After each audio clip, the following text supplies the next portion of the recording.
우리 교회는 계속해서 리딩 지저스를 통해서 성경을 같이 통독하며 창세기부터 지난주 역대상까지 읽어오면서 많은 고비를 넘겨왔습니다. 출애굽기 후반부터 레위기까지 이어지는 거대한 율법의 산, 그리고 사람의 이름과 숫자로 가득했던 민수기 골짜기, 또 율법의 반복인 신명기산, 그리고 최근에는 남북 이스라엘의 왕들을 왔다 갔다 했던 열왕기 산맥까지 잘 넘어왔습니다. 그런데 지난주 역대상을 읽으면서 아마 여러분은 왔던 길을 맴돌고 있다는 느낌을 받았을지 모르겠습니다. 1장부터 9장까지 다시 족보가 나열되고 10장부터는 사무엘 하에서 읽었던 다윗의 이야기가 반복되고 있기 때문입니다. 그리고 내일부터 읽을 역대하는 열왕기서를 다시 읽는 듯한 느낌이 들 것입니다. 그렇다면 우리는 질문이 생깁니다. 하나님은 왜 역대기를 구약 성경에 포함시키셨을까? 역대기서가 성경에 꼭 있어야 하는 이유가 무엇일까? 결론부터 말씀드리면 역대기는 이스라엘 왕조의 단순한 역사 기록 이상의 의미가 있습니다. 사무엘기는 남북 이스라엘이 망하여서 포로가 되기 직전에 기록되었고, 열왕기는 포로기 중에 기록된 성경입니다. 그런데 역대기는 바벨론 포로기가 끝나고 유대 땅으로 돌아온 후 100여 년이 지났을 때에 쓰여진 성경입니다. 이때 예루살렘 성전은 이미 재건되어 있었고 사람들도 돌아와서 정착하고 있었습니다. 하지만 현실은 암담했고 이스라엘이 소망했던 다윗 왕조의 부활은 이루어지지 않았습니다. 또한 사람들의 신앙은 혼합주의로 물들었고 율법에서 마음이 점점 멀어져 갔습니다. 그래서 자신들이 하나님의 언약 백성이라는 정체성마저 희미해져 가고 있던 때였습니다. 이러한 신앙과 정체성의 위기 속에서 이스라엘 공동체는 장차 오실 메시아에 대한 소망과 또 새 성전의 영광, 그리고 하나님 나라 회복에 대한 소망을 백성들에게 다시 심어주기 위해서 자신들의 역사를 신학적 관점에서 새롭게 정리하기 시작했는데, 그것이 바로 역대기입니다. 그래서 1장부터 9장까지 긴 족보의 서술을 통해서 자신들의 정체성이 하나님으로부터 왔음을 상기시키고, 또 역대 왕들의 이야기를 정치적 관점이 아닌 신앙적 또 신학적 관점으로 재조명하고 재해석해서 우리가 하나님의 백성으로 어떻게 살아야 하나님의 복을 받는지를 가르쳤던 것입니다. 이것이 역대기입니다. 그런 점에서 역대기는 오늘의 한국교회 성도들에게도 매우 중요한 성경이라고 생각이 됩니다.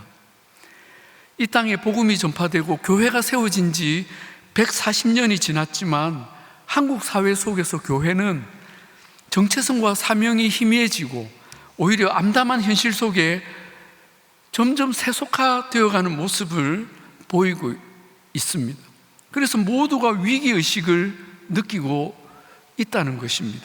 이러한 때에 이 시대 교회인 저와 여러분이 역대기 말씀을 통해 하나님의 은혜를 받고 신앙적 정체성을 회복하고 역사와 시대를 통찰하는 성경적 관점을 길러서 이 땅에 하나님 나라를 힘있게 세워가는 그리스도의 제자로 다 세워질 수 있기를 주님의 이름으로 축복합니다. 이 역대기에서 가장 중요한 인물은 바로 다윗 왕입니다. 다윗은 하나님 마음에 합한 왕으로 장차 오실 메시아를 예표하는 인물이었습니다. 또한 그는 하나님의 임재를 간절히 열망하고 하나님 나라를 기초를 세우기 위해 성전 건축을 열망하고 준비했던 인물입니다. 그런 점에서 역대기는 그 다윗의 영성과 하나님 나라를 향한 열망이 가장 최고조에 이르렀던 한 장면을 통해서 그가 꿈꾸었던 하나님 나라의 비전이 무엇인지를 보여주고 있습니다. 또한 우리가 속한 시대 속에 하나님 나라를 꿈꾸고 세워가야 할 것을 가르치고 있습니다. 다윗이 꿈꾸었던 하나님 나라는 첫째, 하나님을 온전히 높이고 찬양하는 예배 공동체였습니다. 우리 한번 따라 합시다. 예배 공동체. 오늘 본문 16장은 하나님의 법궤를 다윗 성으로 옮겨왔을 때 다윗이 기쁨으로 하나님을 예배하며 찬양한 내용을 기록하고 있습니다. 다윗은 왕이 되고 난 후에 예루살렘에 자기 궁을 짓고 또 나라를 안정되게 다스렸지만 그는 하나님의 법궤를 자기 성으로 모셔오기를 간절히 원했습니다. 하나님의 궤는 하나님의 임재를 상징했습니다. 그러므로 하나님의 궤가 다윗성에 들어온다는 것은 자기 안에 하나님의 임재가 임하고 또 하나님의 임재 안에 자기가 거하는 상호 내주를 의미하는 것이었습니다. 또 하나님의 궤를 다윗성에 모심으로 이스라엘의 참 임금은 여호와 하나님이시다 하는 선포의 의미도 있었습니다. 그런데 그렇게 꿈에도 그리던 하나님의 궤를 자기 성에 드디어 모시게 된 것입니다. 이날을 위해서 다윗은 어마어마한 예배 찬양대를 준비했습니다. 이미 15장에서 법궤를 이동해 올 때부터 다윗은 레위 사람들 중에 대규모의 찬양대를 조직해서 악기를 연주하고 찬양을 부르게 했습니다. 다윗이 레위 사람의 어른들에게 명령하여 그의 형제들을 노래하는 자들로 세우고 비파와 수금과 재금 등의 악기를 울려서 즐거운 소리를 크게 내라 하매 이렇게 찬양을 하게 한 것이죠. 찬양대만 찬양했을까요? 15장 28절에 이스라엘 무리는 크게 부르며 뿔나팔과 나팔을 불며 재금을 치며 비파와 수금을 힘있게 타며 여호와의 언약궤를 메어 올렸더라. 온 백성이 같이 찬양했습니다. 이때 다윗은 무엇을 했을까요? 사울의 딸 미갈이 다윗 왕이 춤추며 뛰노는 것을 보고 업신여겼더라 기록합니다. 다윗은 그때 있는 힘을 다해 춤을 추며 하나님을 찬양했습니다. 이걸 보면 이때 다윗은 맨정신이 아니라 성령에 충만했던 것을 알 수 있습니다. 오히려 맨정신의 사람이 그런 다윗을 보고 비판하고 업신여겼습니다. 그런데 하나님은 성령에 충만하여 춤추며 하나님을 찬양했던 다윗에게 복을 주셨고 미갈은 저주하셨습니다. 여러분, 하나님을 기뻐하고 즐거이 예배하는 일이 우리를 창조하신 하나님의 뜻이며 하나님이 가장 기뻐하시는 일인 줄 믿으시기 바랍니다. 한편 다윗은 법궤가 다윗성 장막 안에 옮겨진 뒤에 또 한 번의 큰 예배를 드립니다. 그는 감사의 번제와 화목제를 하나님께 드렸고 또 백성을 축복하며 모든 사람에게 떡 한 덩이씩 그리고 야자 열매로 만든 과자와 건포도로 만든 과자 하나씩을 다 선물로 나누어 주었습니다. 온 백성이 기쁘게 그걸 먹으며 즐거워했겠죠. 그리고 그는 찬양대를 통해 다시 하나님을 찬양하게 합니다. 또 레위 사람을 세워 여호와의 궤 앞에서 섬기며 이스라엘 하나님 여호와를 칭송하고 감사하며 찬양하게 하였으니 아삽은 우두머리요 아마 찬양대장이었던 것 같아요. 그 다음은 스가랴와 하면서 명단이 쭉 나오는데 그 뒤에 오베데돔과 여히엘이라 비파와 수금을 타고 아삽은 재금을 힘있게 치고 요즘으로 말하면 드럼을 치는 거예요. 북을 치는 거죠. 그리고 제사장 브나야와 야하시엘은 항상 하나님의 언약궤 앞에서 나팔을 부니라. 여러분, 우리는 이 대목에서 하나님을 예배하는 일에 음악적인 요소가 얼마나 중요한 부분을 차지하고 있는지 보게 됩니다. 다윗은 그 시대에 동원할 수 있는 모든 악기를 동원하고 모든 그 가수들을 동원하고 최고의 시와 노래로 하나님을 찬양하게 했던 것입니다. 여러분, 최근에 예배 가운데 음악적인 요소를 아주 무슨 사탄의 일인 것처럼 비판하는 그런 글들을 제가 봤어요. 저는 이 성경을 통해서 다윗이 꿈꾸었던 예배 공동체가 얼마나 찬양과 음악을 중요하게 여기는지를 우리가 볼 필요가 있습니다.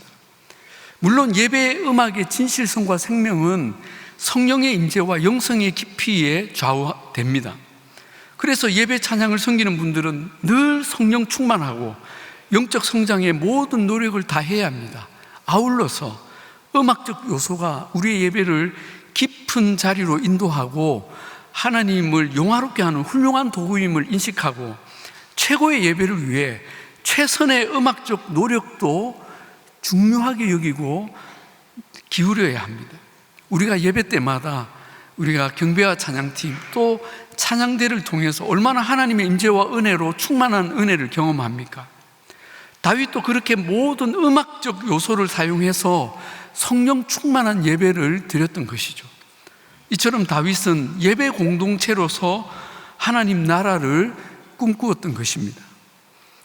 두 번째, 다윗이 꿈꾸었던 하나님의 나라는 하나님의 말씀을 백성의 마음과 삶에 새기는 제자 공동체였습니다. 우리 한번 따라 합시다. 제자 공동체. 13절과 15절의 말씀을 보시겠습니다. 너희는 그의 행하신 기사와 그의 이적과 그의 입의 법도를 기억할지어다. 너희는 그의 언약 곧 천대에 명령하신 말씀을 영원히 기억할지어다. 자, 여기 기억할지어다, 즉 기억하라는 표현이 두 번에 걸쳐 나옵니다. 이것은 하나님 나라 백성이 예배와 함께 마땅히 행해야 할 본분이 바로 기억하는 것이라는 것을 보여주고 있죠.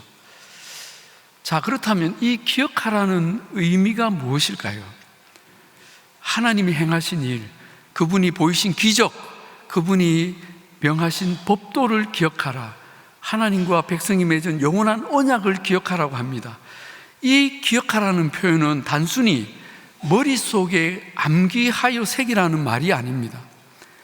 이 기억하라는 생각에도 새기지만 우리의 마음에도 새기고 가장 중요한 삶에 새기는 것을 의미하는 것이죠. 그래서 하나님이 행하신 일과 말씀이 그 백성의 입으로만 재생되는 것이 아니고 그들의 마음에, 그들의 꿈과 소망에도 나타나고 무엇보다 그 백성의 삶의 습관과 삶의 방식과 삶의 목적과 방향과 삶의 기준과 가치관에도 그 하나님의 말씀이 새겨져 나타나야 한다는 것입니다.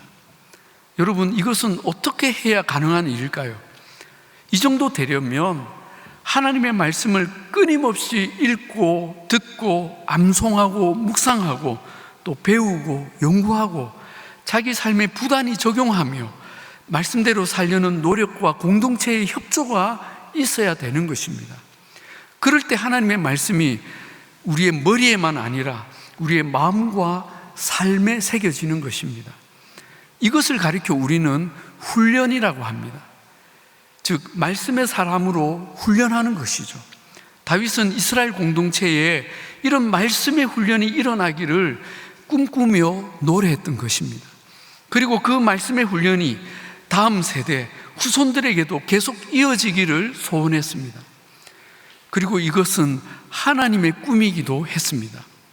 하나님의 말씀을 가장 귀한 가치로 여기고 사모하고 배우며 그 배운 말씀대로 살려고 부단히 노력하는 공동체, 그것이 하나님이 꿈꾸셨던 하나님의 나라였습니다. 예수님이 이 땅에 오셨을 때 그 하나님 나라 백성을 제자라는 이름으로 모으셨고 그들에게 하나님의 일을 나타내시며 말씀을 가르치셨습니다. 그리고 예수님은 3년이나 그 제자들을 데리고 다니시고 함께 생활하며 그 말씀대로 사는 삶을 직접 보이시고 경험시키셨습니다. 이것이 예수님이 보이신 제자 훈련이었고 그렇게 제자 공동체가 세워졌던 것이죠. 그리고 예수님은 이 땅을 떠나 아버지께로 돌아가실 때 너희는 모든 민족으로 제자를 삼으라 명령하셨습니다. 예수님은 우리에게 큰 무리를 모으라고 하지 않으시고 제자를 삼으라고 명령하셨습니다. 이러한 제자들의 공동체를 우리는 교회라고 부르는 것입니다. 사랑하는 여러분, 교회는 제자들의 공동체입니다. 이것은 특정 제자훈련 프로그램을 이수했느냐로 구분하는 것이 아니라 말씀을 배우고 사모하며 그 말씀대로 살려고 부단히 노력하고 서로 격려하는가로 구별되는 것입니다. 바라기는 우리 부산중앙교회가 하나님이 행하신 모든 일과 말씀이 모든 성도의 마음과 삶에 선명하게 새겨지는 그런 제자 공동체가 되기를 주님의 이름으로 축복합니다. 세 번째, 다윗이 꿈꾸었던 하나님의 나라는 하나님의 구원을 온 세상에 전하는 선교 공동체였습니다. 한번 따라합시다. 선교 공동체. 다윗이 16장의 찬양에서 하나님이 행하신 일, 하나님의 구원을 세상에 알리라 하는 표현을 계속하고 있습니다. 너희는 그가 행하신 일을 만민 중에 알릴지어다. 그의 모든 기사를 전할지어다. 그의 성호를 자랑하라. 온 땅이여 그의 구원을 날마다 선포할지어다. 그의 영광을 모든 민족 중에, 그의 기이한 행적을 만민 중에 선포할지어다. 자, 이런 찬양의 가사들은 하나같이 하나님의 구원의 복음을 세상에 선포하고 전하라고 명령하고 있습니다. 그러므로 하나님 나라 백성은 이 세상 가운데 하나님의 구원과 복음의 소식을 전할 사명이 있다는 것입니다. 아멘이십니까? 그렇다면 이 복음 전파를 우리는 얼마나 자주, 얼마나 많은 이에게 해야 할까요? 오늘 본문에 분명히 말씀하고 있죠. 날마다 전하고 모든 민족에게, 만민에게 전파하라 하십니다.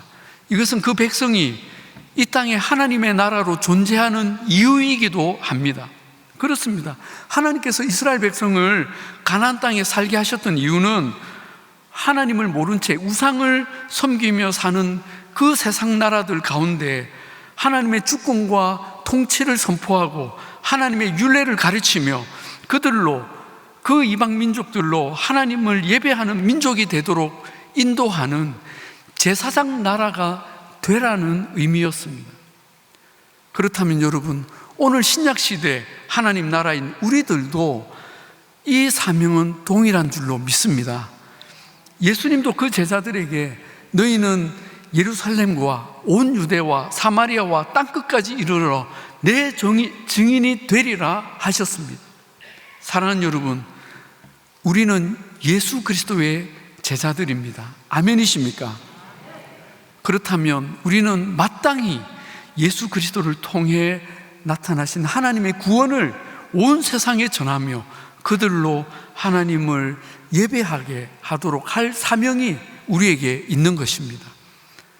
이것 하라고 우리가 교회로서 이 땅에 존재하고 있는 것입니다. 이 복음을 전파하기 위해 우리가 제자 훈련을 받는 것입니다. 암송하라고 제자 훈련 받는 것 아닙니다.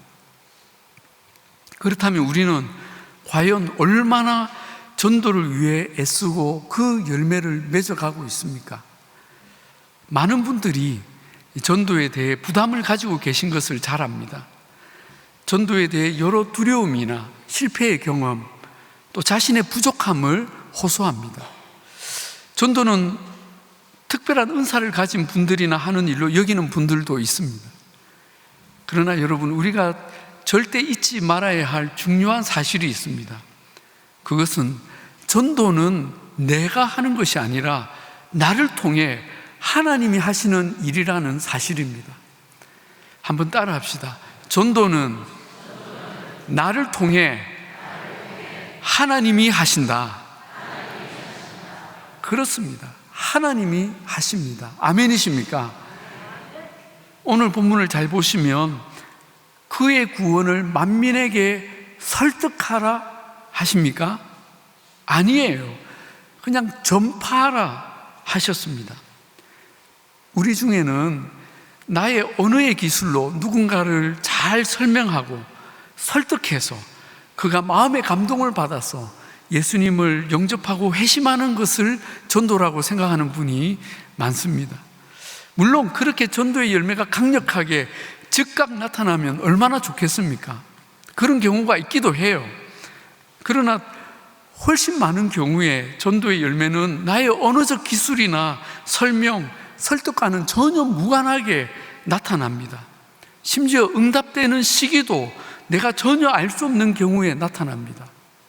아니, TV 리모컨 돌리던 무속인이 예수를 그날 믿게 될 줄 누가 알았겠습니까? 지난주에 우리가 함께 봤던 영상에 작년 새생명 축제 열린 음악회에 오셔서 예수님을 믿게 된 한 성도님의 간증을 보시면 우리는 이것을 더 분명하게 알 수 있습니다. 아니, 그분이 음악회에 오실 마음을 품은 것도 신기하지만 진짜 신기한 것은 그분이 회심한 포인트가 담임 목사의 설교도 아니고 아름다운 찬양도 아니고 그냥 화면에 보여진 한 외국 아저씨의 기도하는 그림을 보고 마음에 감동이 있고 하나님께 자기 마음을 열었다는 것입니다. 그것도 부부가 똑같이 눈물 콧물 흘리며 그렇게 예수님을 영접한 것입니다. 여러분, 우리 사람의 마음을 움직이고 변화시키시는 분은 오직 하나님이신 줄로 믿습니다. 그러면 우리의 역할은 무엇입니까? 우리는 그저 순종하고 선포하는 것입니다. 누군가 그분들을 초대했고, 누군가는 오래전부터 그분들을 위해 기도했고, 설교자는 말씀을 전하고, 연주자는 열심히 찬양했습니다. 하나님은 그런 모든 일들을 사용하셔서 전도의 열매를 거두신 것입니다. 아멘이십니까? 특별히 우리가 기도할 것은 이번 봄길 축제에 우리가 초대하는 분마다 다 교회에 오셔서 어느 주일에 오시든 그분들이 은혜를 받고 예수님을 마음에 믿고 회심하는 역사가 일어나기를 기도하는 것입니다. 여러분, 간절히 기도하시기 바랍니다. 복음을 전하는 일에는 정말 하나님의 은혜가 절대적으로 필요합니다. 우리 하나님께서 이번에 그렇게 역사하실 줄로 믿습니다. 오늘 우리는 다윗이 꿈꾸었던 하나님의 나라, 이제 하나님께서 우리 시대에 꿈꾸게 하신 하나님 나라의 비전과 소망에 대해 우리가 들었습니다. 그것은 성령의 임재로 말미암아 하나님을 기쁨으로 높여드리는 예배 공동체입니다. 또한 하나님의 역사와 말씀을 우리의 마음과 삶에 새기는 제자 공동체의 꿈입니다. 그리고 하나님의 구원의 복음을 모든 사람에게, 모든 민족에게 전파하는 선교 공동체의 꿈입니다.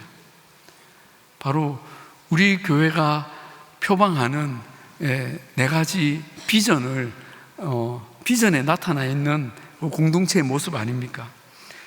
우리가 이 시대 가운데 이 놀라운 꿈을 이루어드리는 하나님의 백성, 예수 그리스도의 제자, 성령의 사람들이 다 되시기를 우리 주님의 이름으로 축복합니다. 우리 이 시간에 함께 같이 찬양하겠습니다. 오늘 말씀을 통해 우리에게 들려주셨던 그 하나님의 비전과 꿈을 생각하면서 우리 이 찬양 함께 부르실 때 그 자리에서 다 같이 일어나셔서 뜨겁게 찬양하시겠습니다.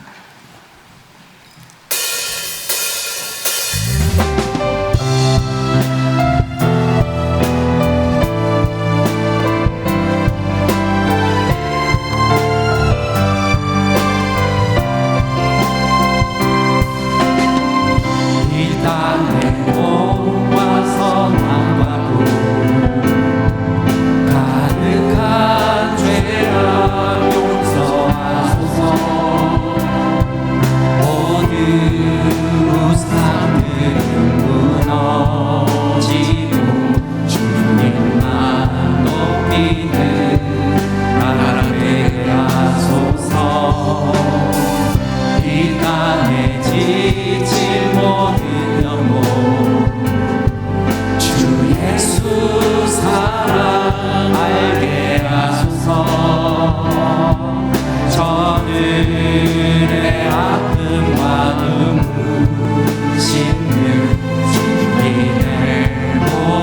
이 땅 치유하소서.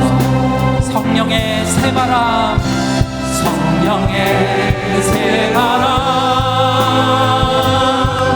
이 땅에 불어오소서. 주의 영 생기로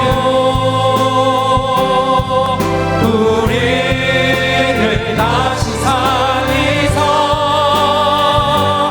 이 땅에 하나님 영광 거하는 그런 나라가 되게 하소서.